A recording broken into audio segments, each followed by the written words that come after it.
Bien, bueno, pues buenas tardes, bienvenidos a esta nueva jornada en torno a Miguel Adán y un poco al proyecto que se ha fraguado aquí en Pinto.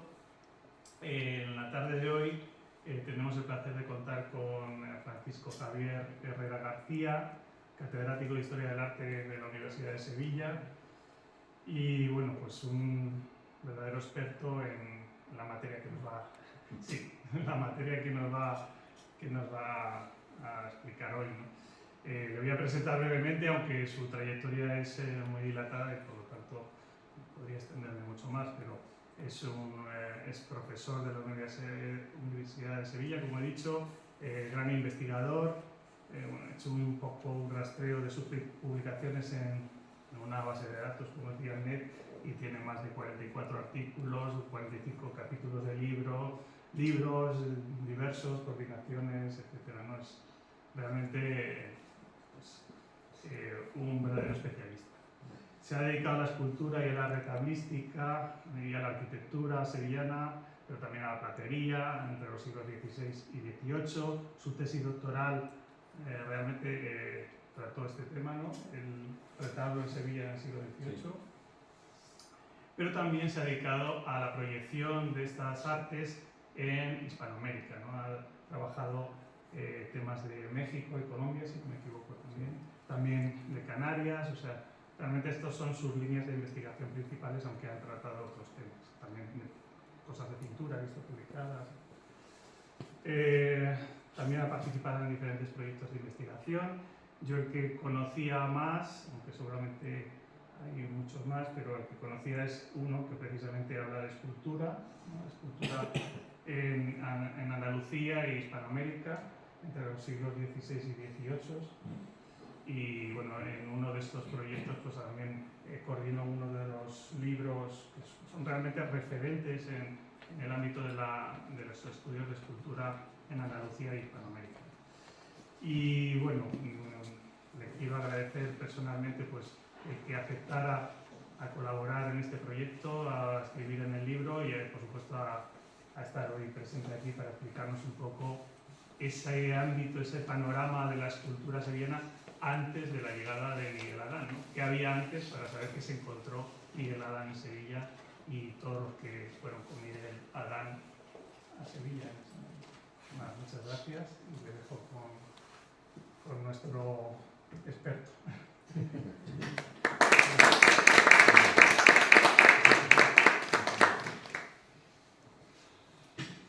Bueno, pues muchas gracias. Quiero en primer lugar agradecer la gentileza por contar conmigo y las facilidades y todo el cariño y alto nivel intelectual que ha demostrado principalmente Jesús Ángel en torno a este proyecto y por supuesto mi felicitación también para los miembros del seminario de historia local, se llama, de Pinto, que ha sabido encauzar adecuadamente, creo, esta iniciativa, pues para dar a conocer, sobre todo a la ciudadanía,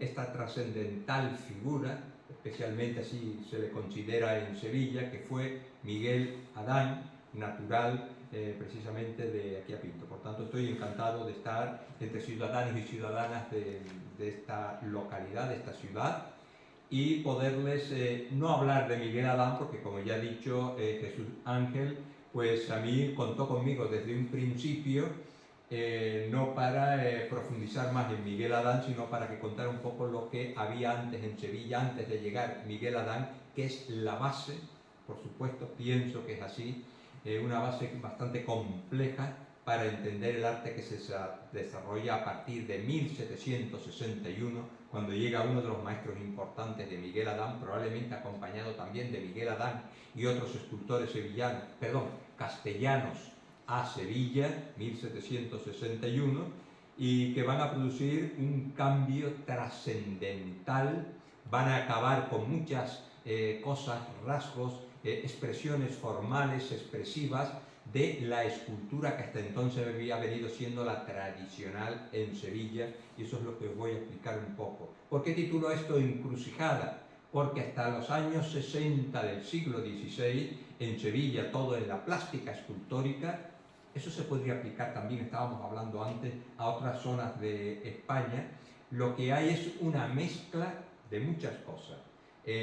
Una mezcla de tradición, una mezcla de distintos rasgos formales, soluciones, formas de entender la escultura, la propia funcionalidad de la escultura, que en gran medida pues están enraizadas en la Edad Media, pero también se comienza a dejar notar lo que está llegando de Italia. Para eso, en primer lugar, tenemos que comprender por qué esa especie de amalgama de tendencias que vienen de distintos puntos de la península ibérica e incluso de otros lugares de Europa.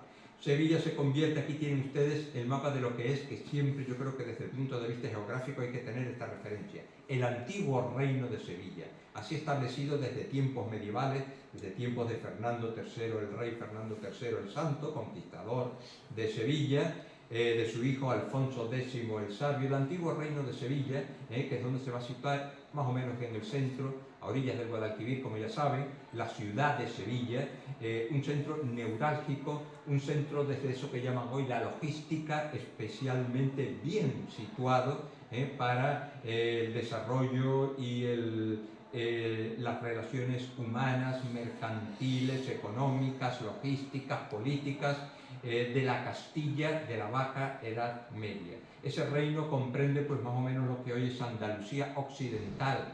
Comparte en el norte, pues pueden ver aquí parte que es actualmente el sur de Extremadura, y por aquí también por el sur hay zonas que hoy corresponderían a la provincia de Málaga.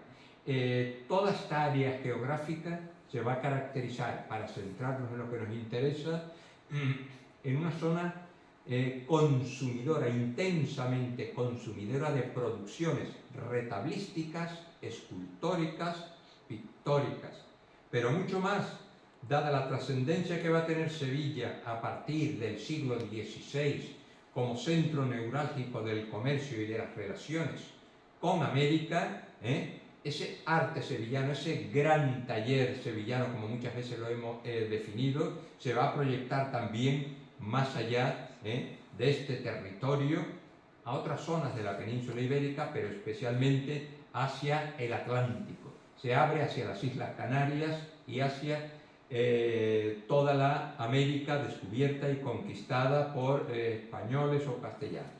Esta vista de finales del siglo XVI de la ciudad de Sevilla, de la denominada Civitatis Orbes Terrarum, es muy interesante porque yo creo que ahí hay dos símbolos que quiero destacar especialmente. El gran símbolo arquitectónico de referencia visual de lo que es la ciudad es la catedral, que la tienen ahí, con la Giralda.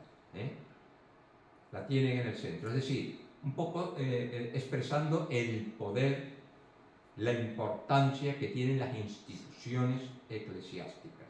No solo como iglesia en sí, sino también el poder que ejercen las relaciones tan intensas y en relación con la política de la época. Los eclesiásticos son poderosos en muchos campos, incluso en el comercial y en la organización de las relaciones, de las nuevas relaciones, de los nuevos organismos como la Casa de la Contratación, que tienen que ver con el comercio americano. Y por otro lado, el Guadalquivir, lleno de barcos, es un poco fantasioso, utópico, con galeones, naos, bueno, no sé si todavía galeones, pero por lo menos naos, carabelas, encargadas del intenso tráfico comercial en el que va a fundamentar la ciudad, su riqueza, que es ese tráfico comercial especialmente con las Indias. Como ya saben, Sevilla fue puerto y puerta de Indias, único puerto exclusivo para comerciar y traficar y de paso de personas, de pasajeros a América hasta 1717,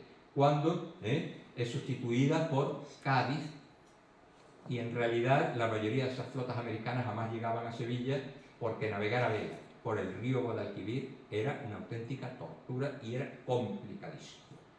Por tanto, muchos de esos se registra todo en Sevilla, ahí está la casa de la contratación, pero muchas de esas embarcaciones quedaban fondeadas en la bahía de Cádiz o en la barra de Sanlúcar de Barrameda. Bueno, esta es la ciudad, por tanto.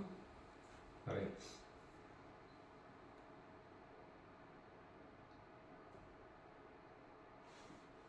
¿Qué pasa? No sé. Ahora sí, efectivamente, ya, mejor la influencia. Bueno, y entonces vamos a ver eso, esa encrucijada estética y conceptual que se produce en el arte sevillano aproximadamente en toda la primera mitad del siglo XVI. Las cosas empiezan ya a regularizarse a partir de 1561, pero aquí tenemos una serie de imágenes que expresan muy bien eso. ¿Qué es esa encrucijada? ¿Qué amalgamas de estilos se están produciendo en la escultura? En primer lugar, arriba, pues como son todo obras bastante conocidas, el sepulcro del cardenal Cervantes, obra cumbre de mediados del siglo XV de Mercadante de Bretaña, la Catedral de Sevilla, la estética bajomedieval. La perduración todavía en el siglo XVI de esas creaciones que nos transmiten estas formas escultóricas muy realistas, muy dramáticas, muy expresivas de la baja Edad Media del norte de Europa, del área del norte de Francia, de Borgoña, de los Países Bajos.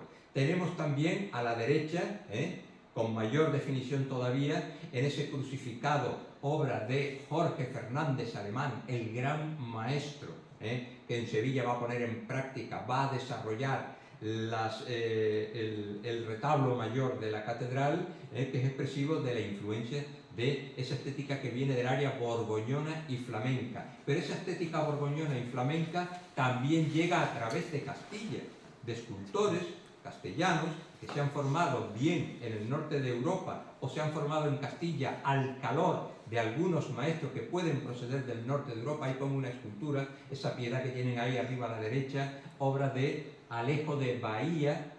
Hay muchos escultores en Castilla, algunos hacen el viaje hacia el sur o algunos del sur se forman con ellos en Toledo, Valladolid, Palencia, en zonas del norte.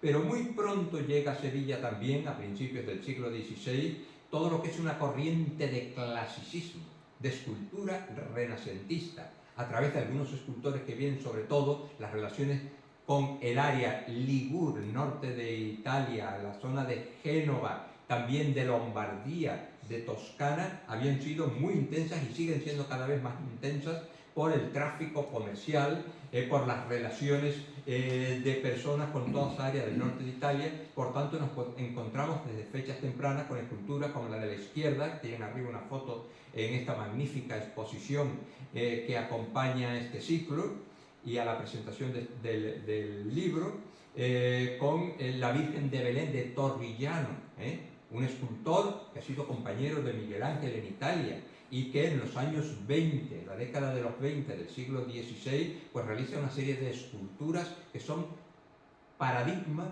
de lo que son las constantes estéticas del Renacimiento, de la escultura renacentista toscana, por ejemplo, y deja estas obras espléndidas en Sevilla. El de la derecha, obras ligures, los mármoles ligures, vinieron en abundancia, esculturas, portadas, sepulcros, que algunos vamos a ver luego, a Sevilla, y por tanto hay una penetración paulatina también de los renacentistas. Entonces están viendo que esto es un cúmulo de muchas cosas. A unos comitentes, a unos patrocinadores interesa una estética, a otros otra distinta. Está siendo difícil de determinar a quién le gusta unas cosas o no. Ahora lo vamos a ver mejor. Otros escultores, como este de la derecha de abajo, que es Roque Balduque, llega instruido en una estética renacentista, pero no la italiana. Es otra constante que es el llamado manierismo nórdico, donde todavía pesan incluso esas constantes de la expresividad, del dramatismo tardomedieval del norte, combinado ya con algunas, pues no sé, composturas, los pliegues, la forma de representar con un cierto tono heroico y cierta serenidad a las figuras, es algo totalmente distinto. Por tanto, son múltiples las constantes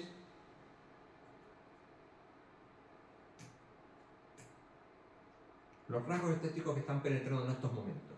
Muy importante, esto creo que es fundamental. La tradición tiene su peso en Sevilla porque la religiosidad que sigue perdurando hasta muy entrado el siglo XVI es la derivada de lo que es la escolástica tomista tardomedieval, la teología escolástica, y en relación sobre todo, tal como expresó en la Summa Teológica Santo Tomás de Aquino, en relación con el uso de las imágenes, la capacidad de las imágenes para adoctrinar.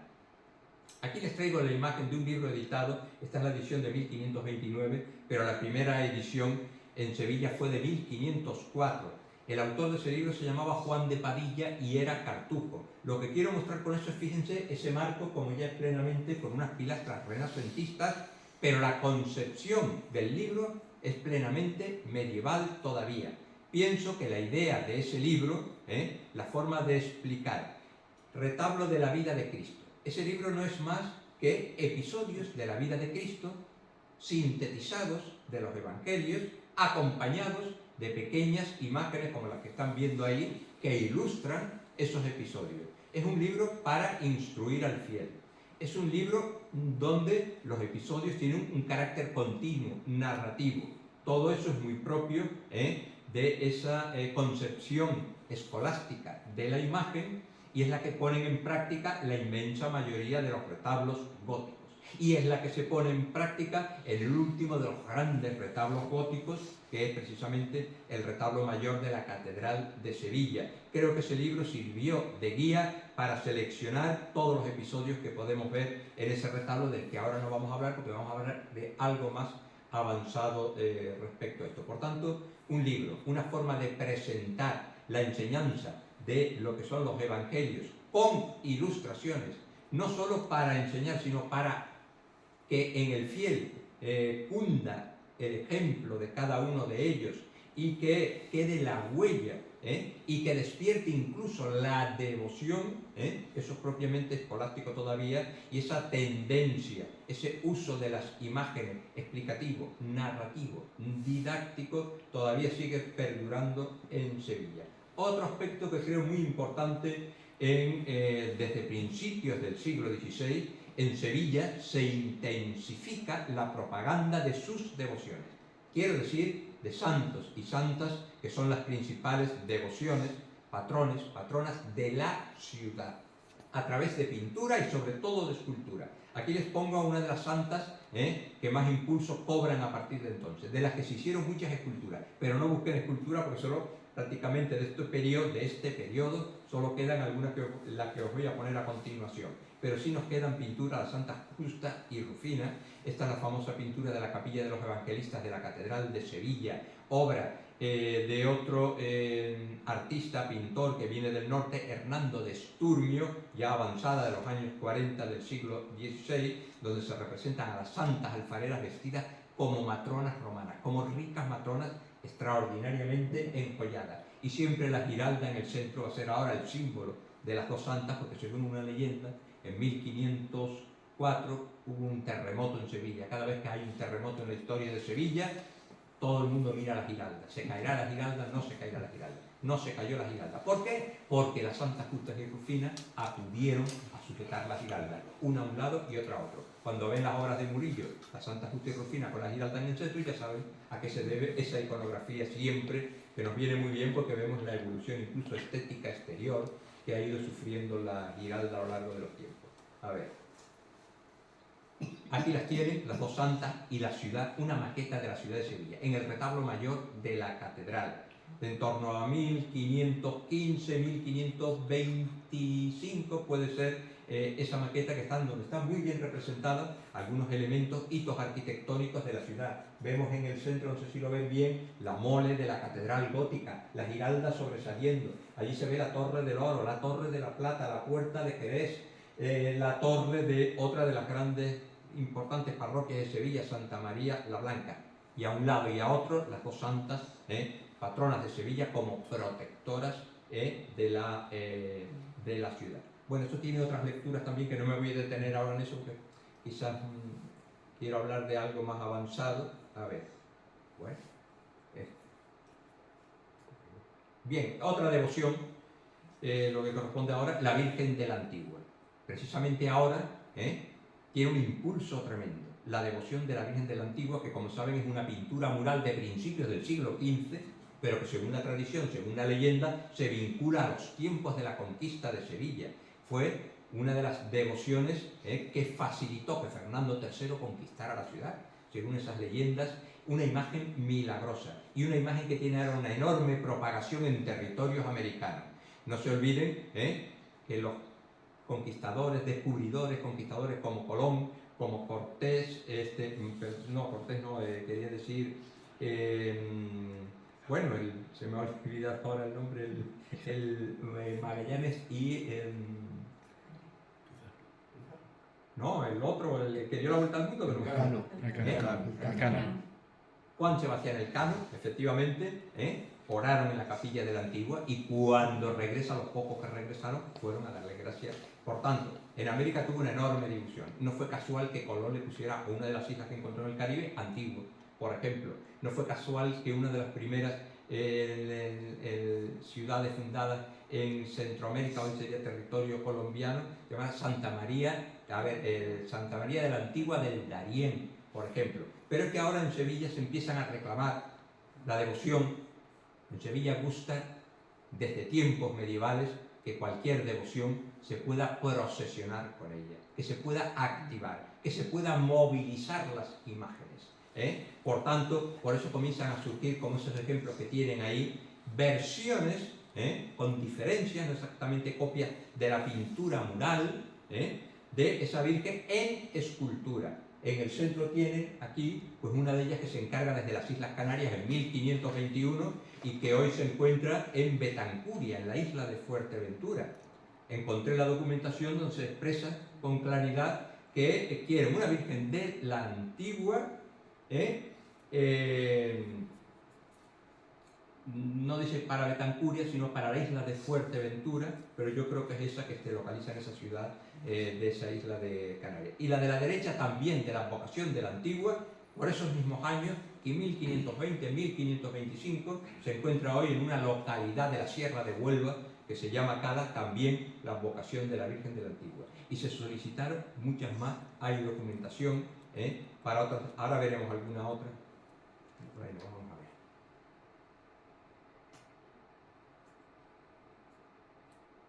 La otra cuestión importante en relación con la escultura. El humanismo, la cultura del humanismo, caló muy pronto, llegó bastante pronto a Sevilla. Aquí tenemos algunos de esos protagonistas.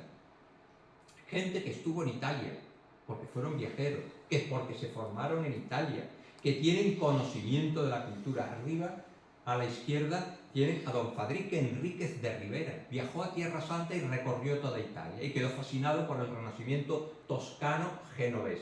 De manera que encargó portadas para su nueva casa, la famosa Casa de Pilatos, encargó el sepulcro de sus padres Catalina de Rivera, Pedro Enríquez, también en Génova, que lo vamos a ver luego, encargó esculturas, columnas, capiteles y otros detalles para ornamentar ese palacio, ese nuevo palacio de la familia que es el que se denomina la Casa de Pilatos en Sevilla.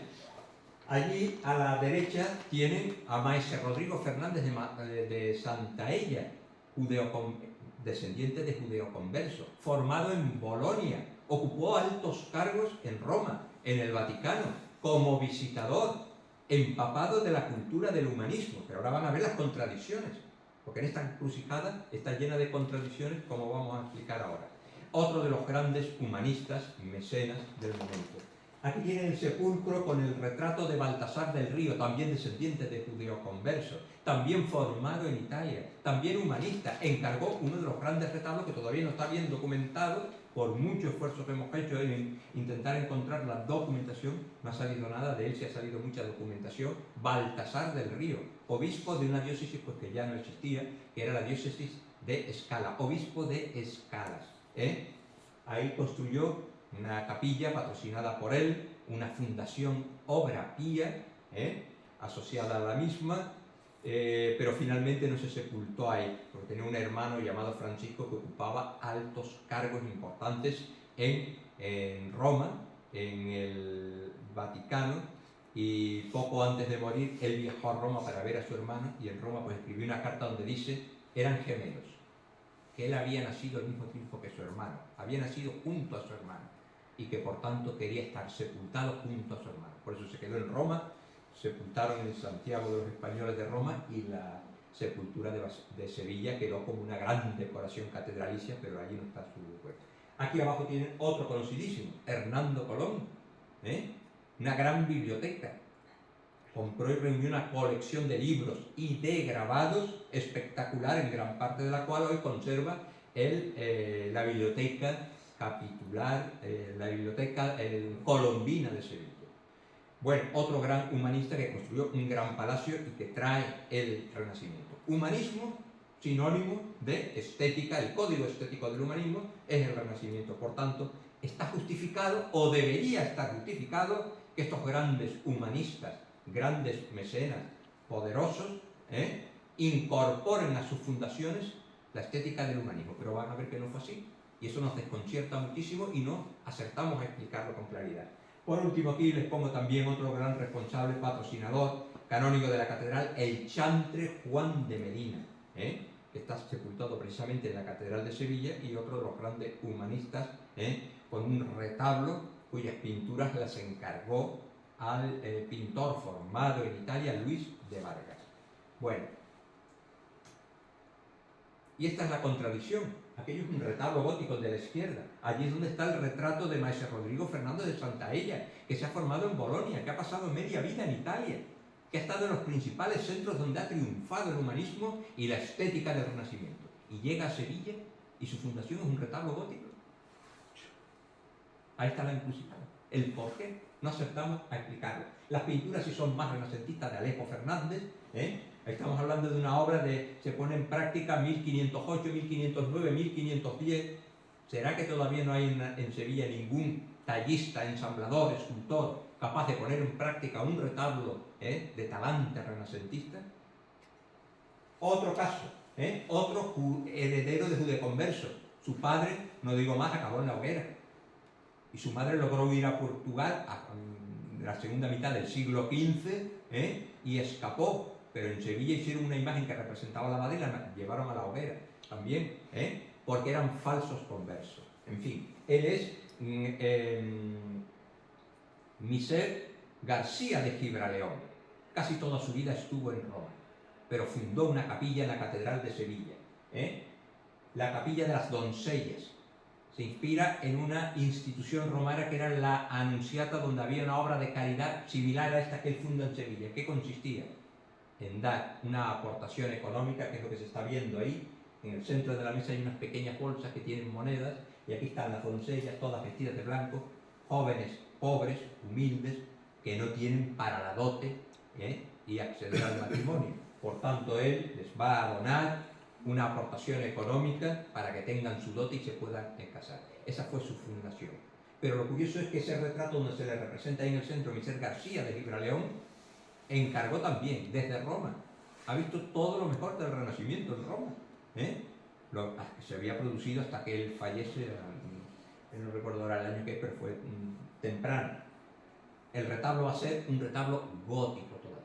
En cambio, Baltasar del Río, al que antes me refería, pues encargó un gran retablo renacentista a Génova, probable obra de Pache Gassini. Bueno, sigo un poco más deprisa. El Renacimiento se conoce en Sevilla desde fechas tempranas. A la izquierda, otra vez, la catedral es principal promotora de lo novedoso. La catedral era riquísima. Toledo, Santiago y Sevilla pues eran los tres cabildos más ricos de España. Ese es el sepulcro del cardenal Hurtado de Mendoza, 1508-1510. Viene de Italia, confeccionado en Génova. Viene de Italia, va desde Italia, desde Génova a Sevilla, su autor, muy conocido en el Renacimiento español, porque nos dejó otras grandes obras también en Granada, en Ávila, que fue Domenico Fancelli, ¿vale? Y a la derecha está uno de los sepulcros, este es el de Catalina de Rivera, la madre del humanista que os citaba antes, que era don Fadrique Enríquez de Rivera. Este es el sepulcro de Catalina de Ribera, dispuesto en la sala capitular de la Cartuja de Sevilla, donde sigue hoy una obra de pleno Renacimiento, cronología 1521-1525. Es decir, quien quisiera adoptar, un escultor, un retablista, que quisiera adoptar de forma decidida un nuevo estilo que es el renacentista, podía haberlo hecho porque tiene estas fuentes, pero no fue así. El gótico perduró. La tradición de distintos góticos, Castilla, norte de Europa, norte de Francia, todo eso sigue vigente. Por eso hablo de una encrucijada difícil en una madeja donde se mezclan muchas tendencias, que es difícil de desentrañar y de explicar el porqué de cada cosa. Los patrocinadores tendrían la respuesta para esto, pero lo contradictorio es que hay humanistas que siguen apegados al gótico, cuando conocen, supuestamente, el arte del Renacimiento. Un gran paso decisivo, atractivo para muchos escultores que vienen de fuera, de Francia, del norte de Europa, de Castilla, es las obras del nuevo Cabildo Municipal, el actual Ayuntamiento de Sevilla. Sevilla ya quiere, digamos, actualizarse. Estos son detalles de ese sector renacentista del Ayuntamiento de Sevilla, donde vemos ahí esa simulación con esa especie de arcos de triunfo, en ese arquillo que comunicaba con el convento de San Francisco que estaba al otro lado, detalles. Esto es ya plenamente 1526, años 30. El Cabildo Municipal elige este código. ¿Para qué? Sevilla está haciendo publicidad de su grandeza y aspira a convertirse en algo que rondó en las ideas del poder de la época. Establecer una capital para el reino, que ya saben ustedes que no llegaría hasta 1561, por ahí con Felipe II. Pero ahora se quiere fundar no cualquier capital, no cualquier ciudad, una capital imperial, del imperio, pues estamos en la época de Carlos V, del emperador, del César Carlos, y Sevilla pues está una de sus grandes aportaciones. Ahí hay bustos del emperador, de la emperatriz Isabel, ahí hay esculturas de personajes mitológicos asociados, vinculados simbólicamente a la monarquía española, Hércules, por ejemplo. Están personajes históricos alusivos al imperio como Julio César. En fin, este código estético pues se implanta de forma decisiva aquí en este edificio y en su decoración escultórica. Lástima, sabemos quiénes intervinieron aquí. Aquí están muchos de los escultores de los que les voy a hablar, pero no sabemos cada una de esas imágenes. Reyes medievales de Castilla, ahí están todos. Esa es la bóveda del Cabildo Bajo del actual Ayuntamiento de Sevilla, del edificio capitular. Ahí están representados todos los reyes castellanos hasta el emperador Carlos V, pero no sabemos quién hizo qué, pero están todos esos escultores. Lo que pasa es que están los nombres de cada rey y no sabemos qué hizo cada uno de ellos. Una dificultad más añadida para poder establecer. Bueno, curiosamente, la organización de los escultores en Sevilla, hasta muy avanzado el siglo XVI, esto lo ha estudiado muy bien Jesús Palomero, no se distinguen los escultores de lo que ven ustedes aquí arriba, aquí, no sé si lo ven, de los carpinteros. Están incluidos en el gremio de los carpinteros. Estas ordenanzas de los distintos oficios de la ciudad de Sevilla fue aprobada en tiempo de los reyes católicos, finales del siglo XV, y permanecen en vigor. Tendríamos que llegar hasta aproximadamente, se empieza a reclamar que los escultores que conocen la anatomía, que saben trabajar imágenes con paños, con pliegues, que saben de perspectiva, que son incapaces además de incorporar la arquitectura clásica, los órdenes arquitectónicos, la arquitectura vitruviana para la confección de retablos, que esos no son artesanos, son artistas liberales, es decir, artistas intelectuales. ¿Vale? Bueno, pues eso todavía aquí no lo vemos en las ordenanzas de Sevilla hasta los años 60 y de forma clara a partir de 1582, como ha precisado Jesús Palomero. Pero estas ordenanzas son una fuente riquísima de información que nos permite entender cómo la riqueza de la ciudad no solo se fundamenta en el comercio, sino en la producción artesanal tan variada, tan diversa y de tanta calidad, que desde el siglo XV pues, es una de las grandezas que tiene esa ciudad, como dice Luis de Peraza, por ejemplo, que habla de los gremios y de sus artífices. En el caso de los artistas, los escultores tardaron en hacerse reconocer como artistas liberales, que no pagaban impuestos porque su actividad procedía no del saber tallar la madera, sino del intelecto, ¿vale? Esa era la clave. Bueno, el estudio de la escultura sevillana desde principios del XVI se ha fundamentado en obras como esas que tienen ahí. Mucha documentación, pero mucha documentación, como hablábamos antes, que muchas veces confunde. Y la mayoría de las obras, salvo algunas grandes creaciones como el retablo mayor de la catedral y algunas que vamos a ver, la mayoría de las obras de las que hablan los documentos han desaparecido. Fueron sustituidas en siglos posteriores, se han perdido por incendio, por lo que sea. Esas son las fuentes principales. Ahí tenemos a Gestoso, a la izquierda, el famoso diccionario de los artífices que florecieron en Sevilla, cantidad de información sobre escultores. Es decir, por documentos no nos podemos quejar. Ahora, ¿qué nos permiten clarificar esos documentos? Ahí está la cuestión. Muchos documentos, pero que muchas veces nos confunden. Aquí tenemos otro, Celestino López Martín, otro de los grandes estudiosos de los años 20 y 30 del siglo pasado, de hace un siglo. Publicó una serie de obras, de libros, que no eran otra cosa que documentos. ¿De dónde extraían esos documentos? Principalmente de las notarías, del archivo de notarías de Sevilla, también de parroquias, de la catedral, pero el caudal fundamental de información, de fuentes, proviene de los archivos de protocolos notariales. Y aquí otros de estas, los famosos documentos para la historia del arte en Andalucía, 10 volúmenes, donde se iban publicando íntegros, transcribiendo los documentos que se extraían. La información que nos proporciona para la historia de los escultores, ahí están los documentos en esas series, los documentos que nos hablan de Miguel Adán, por ejemplo, y de tantos otros escultores, pero no lo dicen todo.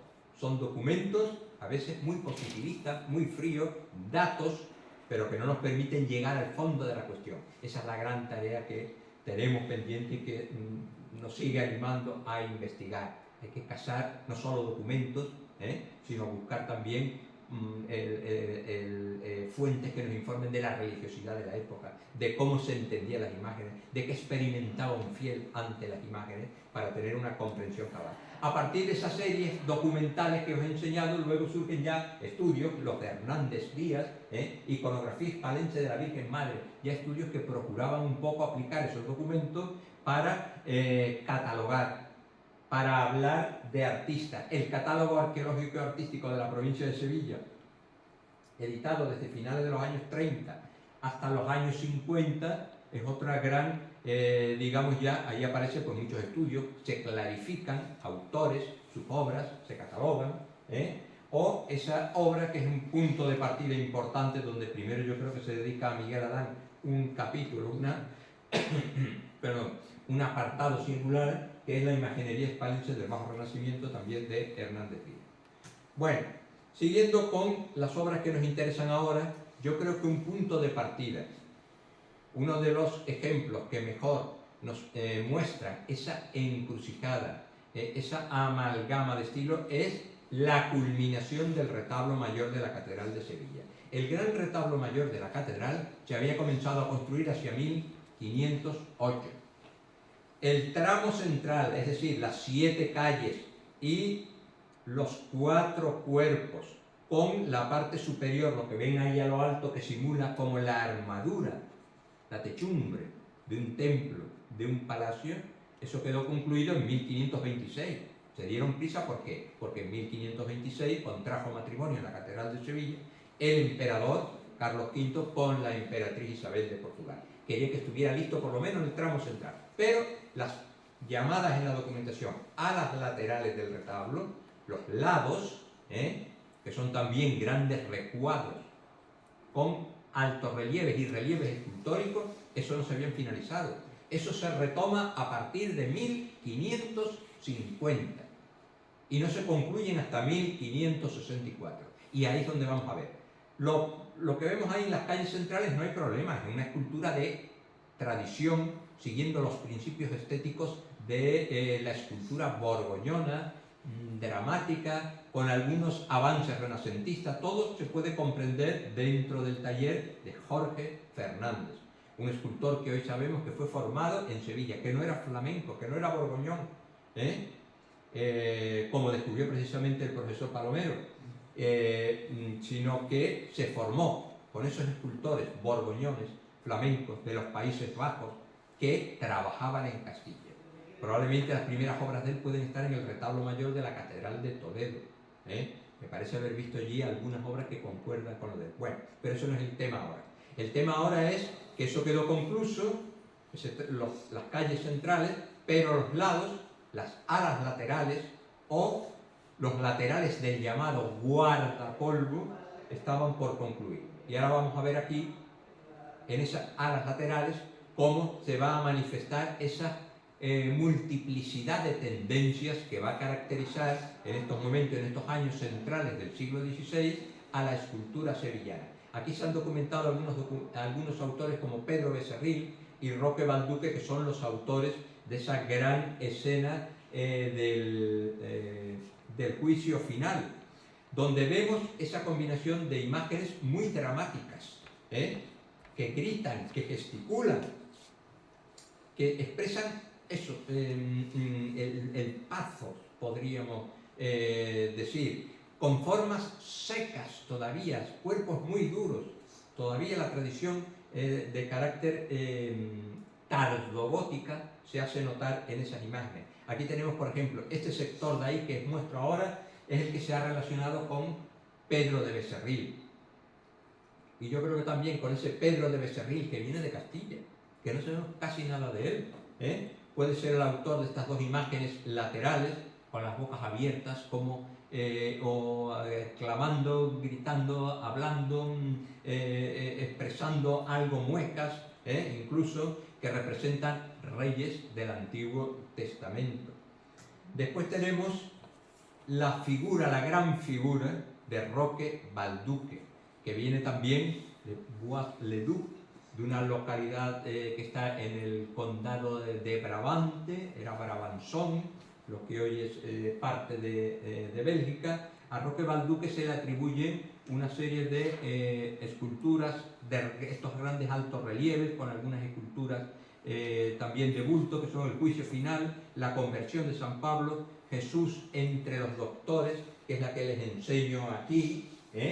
Son figuras todavía muy expresivas, de rostros duros, que tienen influencia de ese arte flamenco tardomedieval, pero las composturas, los pliegues, incluso la perspectiva, muchos elementos arquitectónicos nos muestran ya rasgos más propios del Renacimiento nórdico, del norte de Europa.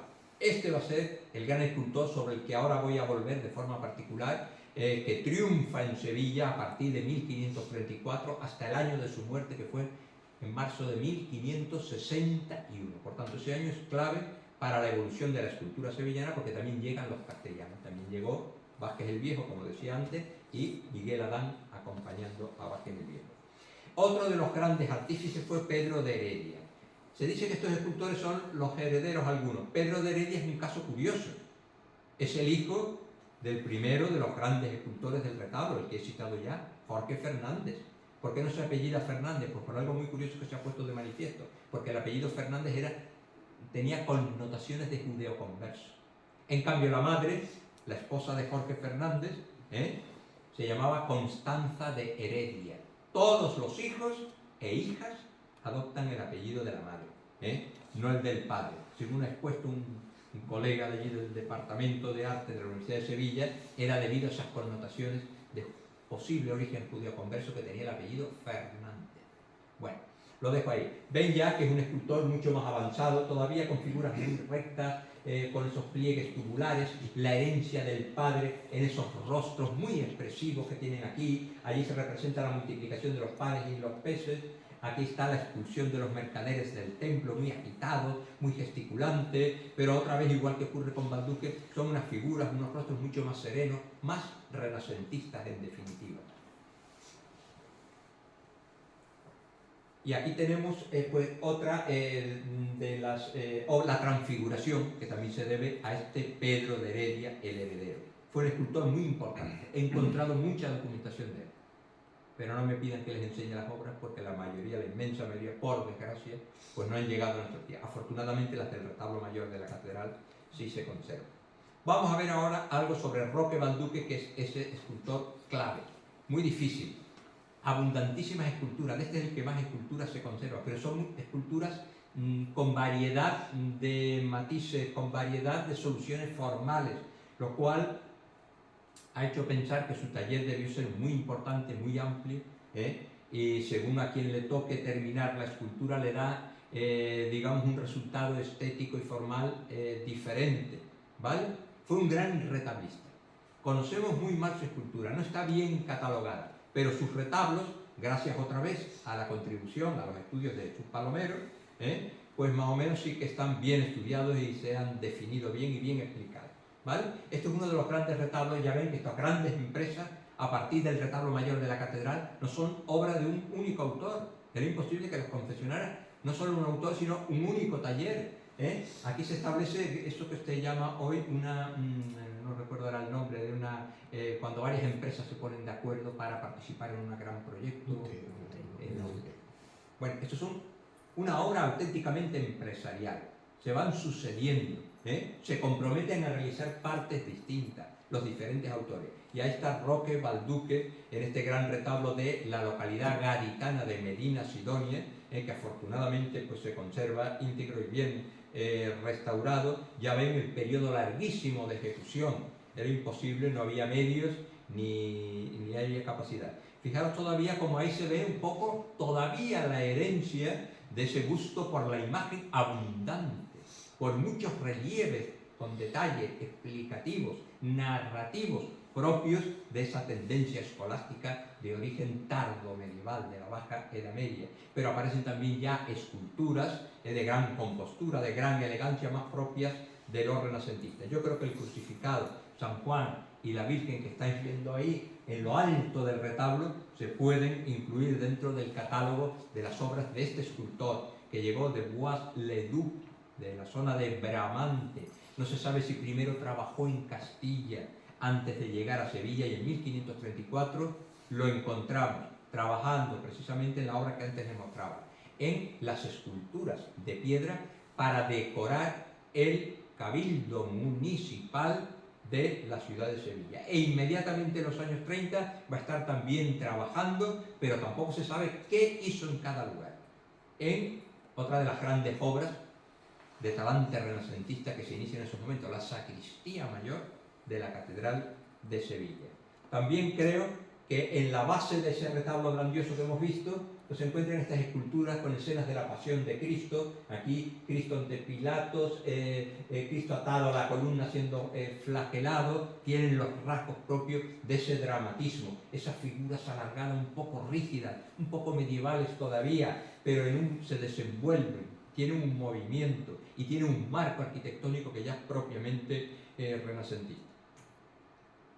Otra de las grandes obras, quizás esta es la obra cumbre en la que interviene Roque Balduque, o al otro escultor también de procedencia probablemente francesa, Guillem Ferrand, que trabaja en Sevilla en esas obras que os he dicho, Cabildo, Ayuntamiento y Sacristía Mayor de la Catedral. Y aquí los dos, formando una compañía, se van a encargar de este extraordinario, está sin dorar, retablo mayor de la concatedral de Santa María de Cáceres. Algunas de esos grandes relieves, los vemos aquí, estos por ejemplo, se identifica el estilo de Roque Balduque. Son muy buenos porque se ven esos fondos con perspectiva de talante renacentista, con arquitectura renacentista, una compostura, unos movimientos más renacentistas, pero si nos fijamos en los rostros, en las barbas y en algunas de las figuras que aparecen pues desnudas o semidesnudas, todavía vemos unas rigideces, algo propio de recuerdo de carácter medieval. Las grandes esculturas exentas no se corresponden tanto con el estilo de Roque Balduque, No sabemos tampoco si son de Guillem Ferrand, no hay documentación, hay un contrato para hacer el retablo donde intervienen los dos, Guillem Ferrand, Roque Balduque. ¿Qué hizo quién? ¿Cuántos artífices llevan allí para realizar estas obras interminables, extraordinarias por la multitud de imágenes? No pudieron hacerlo dos solos, ¿eh? Por tanto, eso es un gran... No hay documentación que nos explique cuántos trabajaron allí y qué hizo cada uno de ellos. Por tanto, es una rémora para la mejor comprensión. Aquí otras dos imágenes, el nacimiento de la Virgen, bueno, no sé si es San Jorge, este alto relieve que está aquí, que también se asemejan algo a esa labor de Roque Balduque. Este tipo de obras así dramáticas, el entierro de Cristo, esto está en la Colegiata de Osuna, en Sevilla. Seguramente se lo encargó el duque de Osuna, que le encargó otras, el tercer duque, el tercer señor, no duque todavía, de Osuna, que le encargó varias esculturas, hay varios documentos. Esto puede ser una de las que le encargó, el entierro de Cristo, donde se palpa ahí evidentemente en los rostros ese dramatismo, ese expresionismo de carácter medieval todavía, pero que en un marco y con una perspectiva, e incluso muchos de estos pliegues de estas figuras que ya nos recuerdan otra cosa mucho más avanzada. Otras de esas esculturas, los crucificados, los Cristos en escenas de la Pasión, fueron uno de los grandes especialidades de Roque Balduque, donde muestra esas características que les estoy diciendo todavía de ecos que vienen tardomedievales, de ecos que vienen de esa intención de la escolástica de impactar al fiel mediante la expresividad de las imágenes. Ahí tienen el crucificado, el Cristo de la Misericordia de Carmona, en el centro Cristo atado a la columna de Santo Domingo de Osuna, y una imagen, un crucificado que yo creo que puede encajar, que se ha atribuido recientemente porque Roque Balduque es uno de los artistas que fueron reclamados en diversas ocasiones desde América. Esto está en San Juan de Puerto Rico, ese crucificado que se le ha atribuido, yo creo que con bastante buen acierto. La gran, junto a los crucificados, Cristos en escenas de la Pasión, la gran especialidad quizás se le ha llamado el imaginero de la Madre de Dios. El estudioso Hernández Díaz, en su día, lo designó así. ¿Por qué? Porque hay todo un ejército de vírgenes con niños confesionados en los años 40 y sobre todo en los años 50 del siglo XVI hasta su muerte. Dejó algunas pendientes cuando fallece en 1561 y su viuda se hace cargo de esos encargos y los subcontrata con otros escultores de su taller, como por ejemplo Juan de Giralte. Aquí tenemos, les voy a mostrar varias. Hay estilos que parecen algunas más medievales todavía, muy rígidas, con muchos pliegues, finos, escaso movimiento, en cambio otras son más resueltas, más dinámicas. Hay un contraposto clarísimo en la expresión de esas imágenes. Aquí tenemos un repertorio de algunas de esas imágenes. Y ahora vamos a ver por qué quizás fue tan importante. A la izquierda tenemos otra vez una Virgen de la Antigua, que se encuentra en San Pedro de Carmona. Son todas vírgenes con niños, niños juguetones, algunos niños miran a los fieles, se exige así la documentación.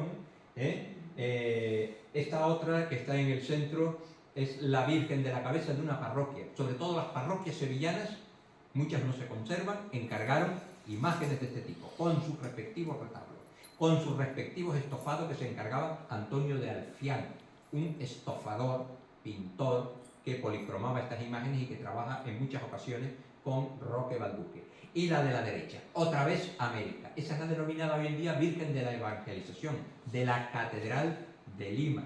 Tienen todos esos mismos rasgos en el rostro de serenidad, cada vez más propio del Renacimiento, pero con toques todavía medievales. Otra obra allí que Margarita Estella en su día dijo que tenía algo que ver con Roque Balduque, pero yo después de analizarla me decidí a atribuirla con claridad, sin ningún tipo de empacho, a Roque Balduque. Es la Virgen del Rosario de los Dominicos de Bogotá, de Santa Fe de Bogotá, en Colombia. Hoy se encuentra en el Colegio Jordán de Sajonia de Bogotá. Afortunadamente se conserva.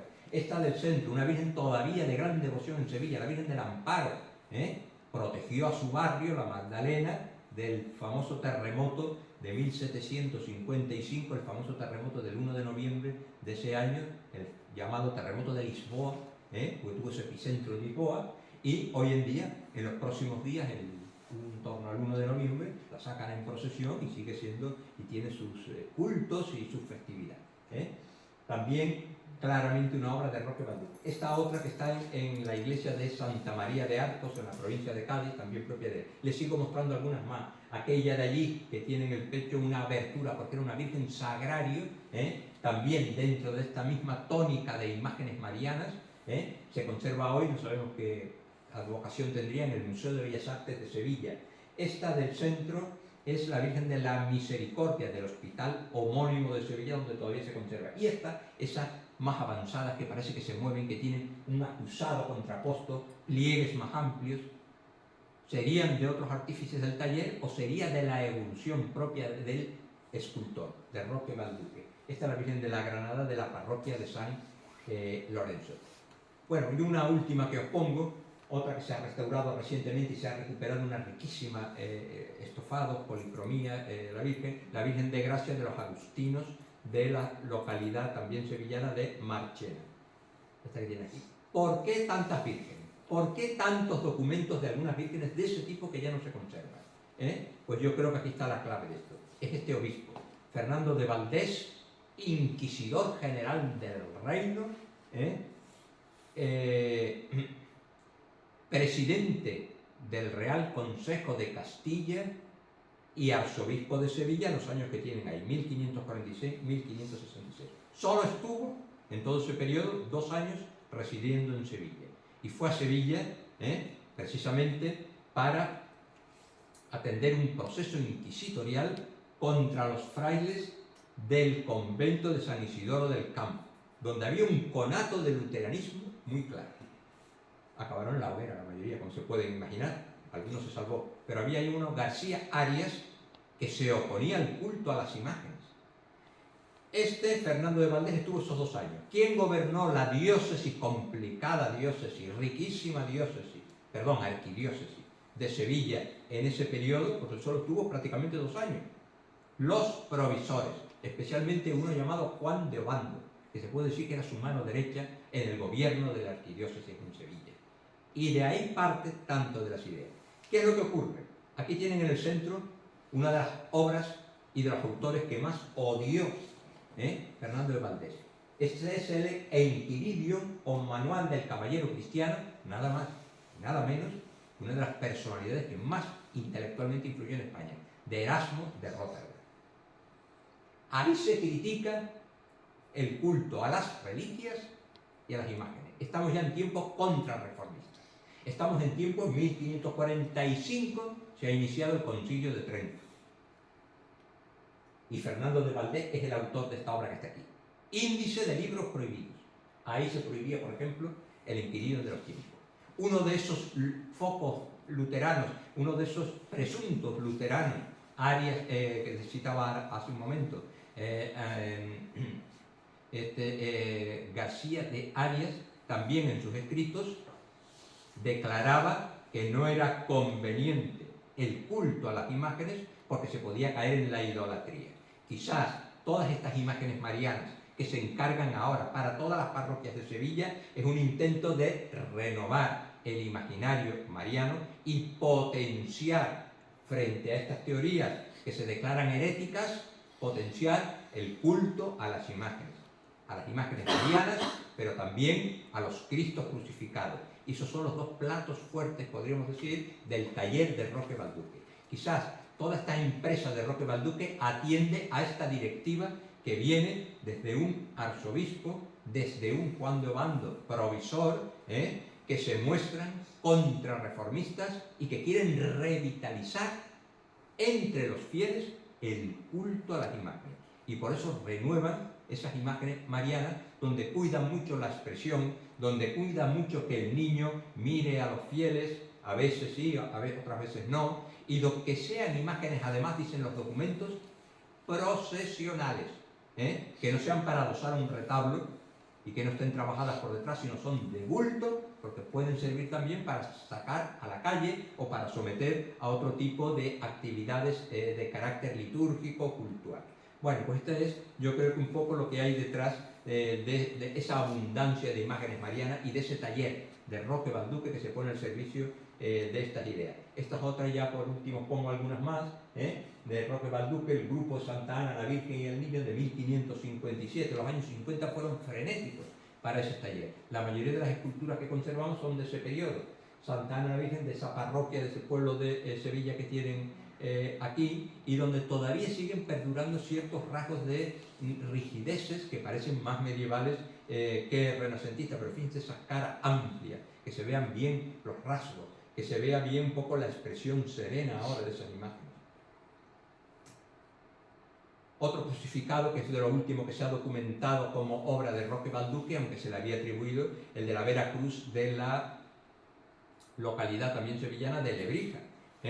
Les pongo este detalle porque es un Cristo que en su compostura, si viéramos el cuerpo, todavía parece esos Cristos tardo-medievales, dramáticos, las rigideces de la muerte están presentes, pero fíjense el rostro mucho más sereno y sobre todo esas barbas y esos cabellos que están trabajados como si fueran modelados. Eso es más propio del Renacimiento que de las obras medievales. Para concluir, citarle dos o tres autores, un par de autores más, que creo que fueron también importantísimos en ese tránsito, en esa adopción de rasgos renacentistas, sin abandonar del todo algunas fórmulas. Nicolás de León. Hoy sabemos que Nicolás de León era de León porque era de Lyon, de Francia. Probablemente primero estuvo trabajando en Granada, porque ahí se ha documentado un Nicolás de León. Yo me pregunto, ¿será el mismo? Estas son las obras que se le han asignado. Esto está en la portada de la famosa Capilla Real de la Catedral de Granada. La Virgen, San Juan Bautista y San Juan Evangelista. Se le ha asignado a Nicolás de León. Yo los veo una obra de un renacimiento muy avanzado. ¿Será el mismo autor que a partir de 1530 aparece en Sevilla? No lo sabemos. Tengo mis dudas al respecto.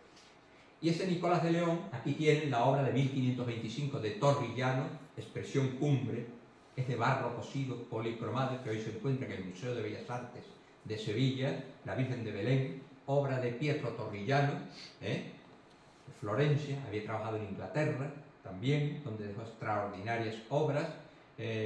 Sobre todo, Vasari lo hizo famoso porque se enfrentó a Miguel Ángel y le pegó un puñetazo en la nariz a Miguel Ángel, y por eso Miguel Ángel tiene esa es la leyenda que cuenta Vasari.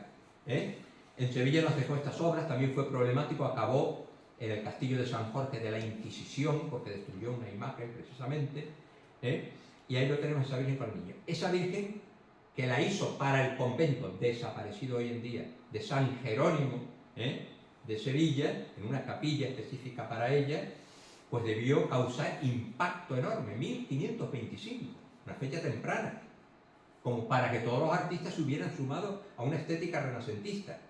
Pero los fieles, los comitentes, ahí tenéis dos imágenes en blanco y negro, las dos desaparecieron en 1936, al inicio de la Guerra Civil. Quemaron las iglesias y esas imágenes desaparecieron. Pero tenemos los documentos para estas imágenes, y nos dice que Nicolás de León tiene que imitar esa imagen de Pietro Torrillano. Por tanto, había un ambiente, en cierto modo, nos muestran, esto es de 1546, más avanzado, pero se ve que comitentes y los fieles cada vez se familiarizan más con esa gramática, podríamos decir, de grandiosidad, de solemnidad, de suavidad y serenidad propia del humanismo, del Renacimiento. ¿Vale? Estas dos obras pues pueden ser muestras de eso, aunque no se ven bien en ninguna de las dos fotografías. De Nicolás de León, otra obra que yo le atribuyo porque hay un documento que dice que él intervino en este retablo sacramental de la parroquia de San Pedro de Arcos de la Frontera, en la provincia de Cádiz. Ahí se le encarga a él y a un entañador, Juan del Castillo, que trabaja muchísimo con él, esas esculturas. Muchos críticos dicen que estas esculturas son más avanzadas, son ya de la segunda mitad del XVI, que podrían encajar en la época ya de Miguel Adán, de Juan Bautista Vázquez el Viejo, pero a mí me parece, conociendo otras esculturas de Miguel Adán, perdón, me he equivocado, conociendo otras esculturas de Nicolás de León, que encajarían perfectamente en su estética, y por tanto unos rasgos, los pliegues, no voy a entrar ahora en tanto detalle, rasgos fisionómicos, comparándolo con otras esculturas, me parece que puede ser una de estas obras de Nicolás de León. Se conservan muchos documentos de encargos de escultura, pero ninguna escultura, salvo estas pocas que les estoy indicando, se conserva hoy en día. Este es el plano de la Catedral de Sevilla y allí en rojo está el espacio que ocupan las denominadas capillas de los alabastros, porque fueron decoradas externamente con unas embocaduras arquitectónicas y escultóricas de mármol, pero los documentos incluso lo llaman, en vez de mármol hablan de alabastro, ¿vale? Por eso se le llaman las capillas de los alabastros, dedicada a San Gregorio, una de ellas, otra a la Virgen de los Reyes, y por otro lado pues ya son más renacentistas, no tienen escultura. Estas son las dos capillas que nos interesan ahora, porque ahí hay unas pequeñas esculturas que por la documentación parece que son, primero, la que ocupa, escultura lígnea de madera, pero está muy transformada en el siglo XVIII.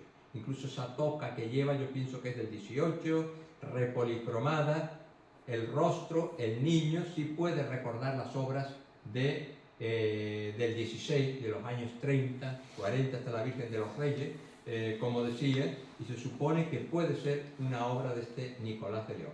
Y sobre todo las pequeñas esculturas que decoran las embocaduras, los arcos, pilares laterales de esas capillas, que son un apostolado, como van viendo aquí, fíjense que son más renacentistas ya que góticas, y se le ha asignado, porque en la documentación aparece Nicolás de León vinculado a las esculturas de estas capillas.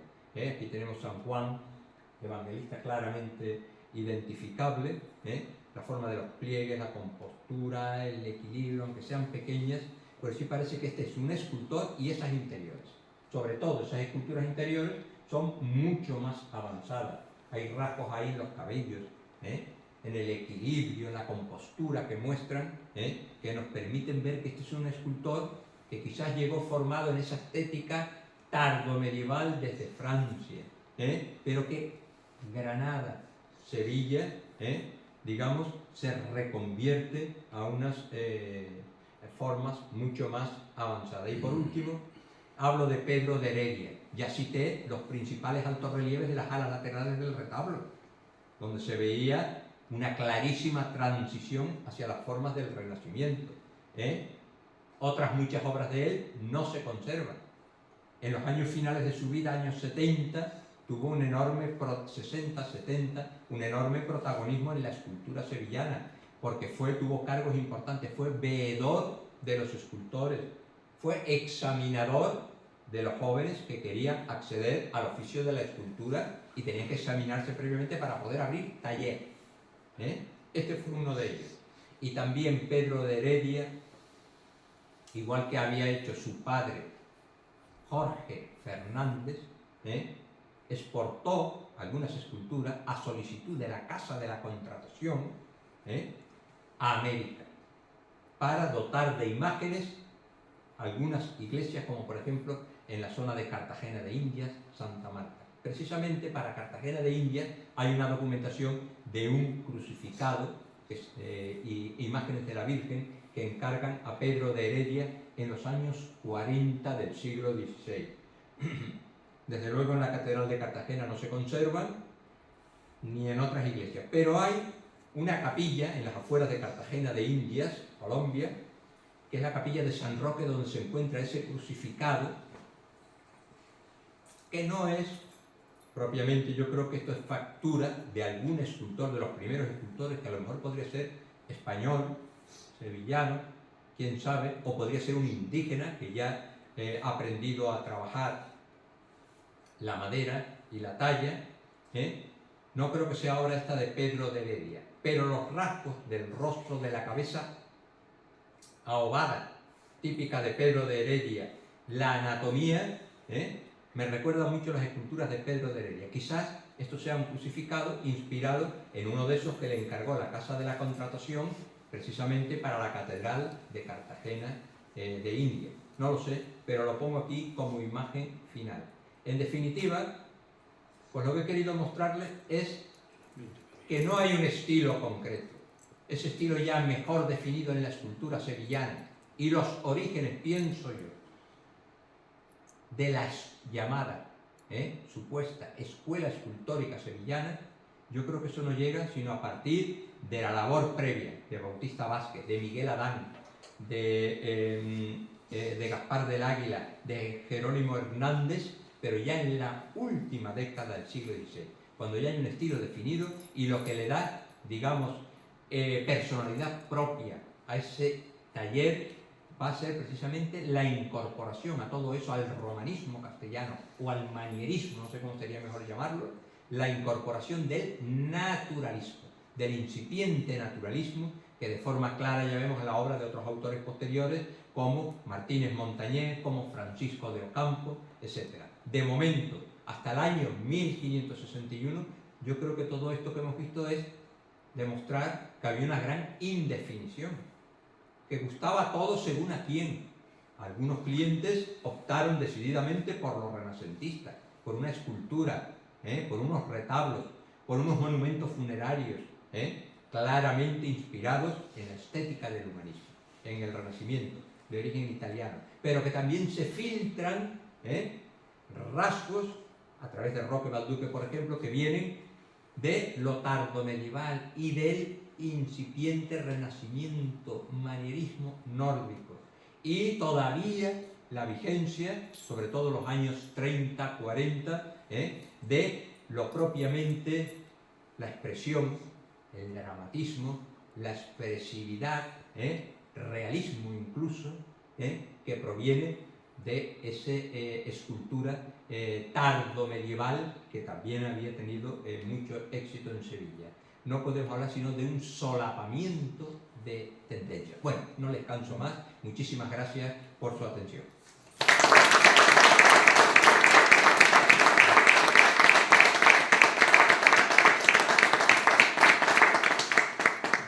Bueno, muchísimas gracias, Francisco. Un momentito. ¿Alguien quiere preguntar algo? Sí. Voy a preguntar, la concatedral ha dicho que no se doró. ¿Perdón? ¿Cómo? La concatedral de Cáceres Sí. Ha comentado que no se doró. Sí. ¿Era por falta de recursos Pues o...? sí, lo más probable es explicar. No hay ningún documento que diga por qué no se doró, pero siempre lo más acertado es pensar falta de recursos, se fue retrasando, y llegan otros que muestran una gran dejadez hacia eso. Tengan en cuenta, por ejemplo, que el retablo mayor de la Catedral de Sevilla se acabó en la parte central, no las alas laterales, en 1526, pero tampoco empezó a dorarse hasta muchos años después. La falta de recursos, porque en esos momentos la policromía de imágenes, el denominado estofado imitando los bordados, las carnaciones, eso resultaba tan caro como la talla escultórica. Era una técnica compleja, una técnica donde el color, eso realzaba la expresión, tenía que durar, no era para tener que restaurarlo dentro de 4 días, eso tenía que durar, y era una técnica, la del estofado, la de la policromía, con sus distintos procesos, cara y costosa. Hay que ser especialista. Entonces, lo más probable es pensar eso, que nunca se llegaran a reunir los fondos para adorar ese gran retablo que hubiera resultado extraordinario. Gracias. Y el propio material, ¿no? Es que se hacía con láminas de oro. Entonces, Láminas de oro, eso incrementaba el costo. Y en esa época, precisamente en el siglo XVI, la escultura, la impresión de dorado, es decir, abundante utilización de la lámina de oro, de los panes de oro, pues eso era uno de los recursos estéticos que más gustaba en esos momentos. Ya en el 18, por ejemplo, pues el oro es mucho menos, es mínimo el pan de oro, porque la pintura de motivos florales, imitación de bordado a punta de pincel, pues se valoraba también muchísimo, entonces eso reducía la utilización del oro. Gracias. ¿Alguna pregunta más? Yo viendo tantas imágenes de vírgenes, ¿los escultores utilizaban modelos o eran una imagen estándar? Para la cara, por ejemplo. Sí. Hay diferencia. Una de las grandes carencias que tenemos es que no tenemos libros de dibujos ni de pintores ni de escultores de esa época. Algún dibujo aislado se ha encontrado, pero debieron de tener una serie de modelos que son los que previamente autorizaba además el provisor, las autoridades episcopales, que encargadas del control de la imagen. Pero no se puede decir que existiera un único prototipo, sino una Virgen con niños, y había variaciones sobre el mismo tema. Ahora, que todas esas imágenes estaban vigiladas, las que le encargan a Roque Balduque en los años 50, por ejemplo, desde el arzobispado, desde el provisor, ese Juan de Obando, por ejemplo, pues eso sí está clarísimo. Hay algún documento que habla de que la imagen se tiene que mejorar. No lo he citado aquí, pero en la publicación está la crítica que hace Roque Balduque y otros artistas a lo que previamente había hecho Isidro de Villoldo o Isidoro de Villoldo, uno de los grandes escultores castellanos, que dejó unas obras espléndidas en la Catedral de Ávila, de retablos. No recuerdo a mí si de la sillería coral hizo algo, no, pero bueno, de retablos sobre todo, y que va a Sevilla a ser el gran retablo de la Cartuja. Roque Balduque y otros artífices critican, ese documento lo publicó Gestoso, que antes lo mostraba yo ahí, critican, pero de una manera desaforada, desestimando todo lo que había hecho Villoldo. Entonces hay un control de la estética, de la expresividad y sobre todo del decoro, que ahora es importante con la Contrarreforma. Pero no creo yo que tuvieran, digamos, un modelo concreto de Virgen. Sí, unos rasgos en cuanto a la expresividad, al rostro, a la compostura, se quieren que sea lo más solemne posible, que expresen el triunfo de la imagen de María que está siendo combatida, criticada por los protestantes, por ejemplo.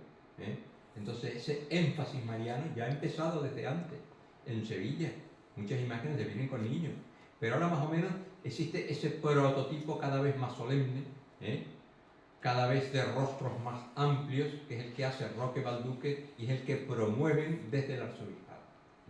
Pero claro, como no tenemos los, diríamos, tacuinos, es decir, las colecciones de dibujos de los artistas, a lo mejor hasta desde el arzobispado propondrían modelos. No tenemos eso, no podemos decir que existiera un prototipo único y ya está. Sí, hay un prototipo que es la Virgen con el niño en actitud majestuosa. Es lo que se quiere promover.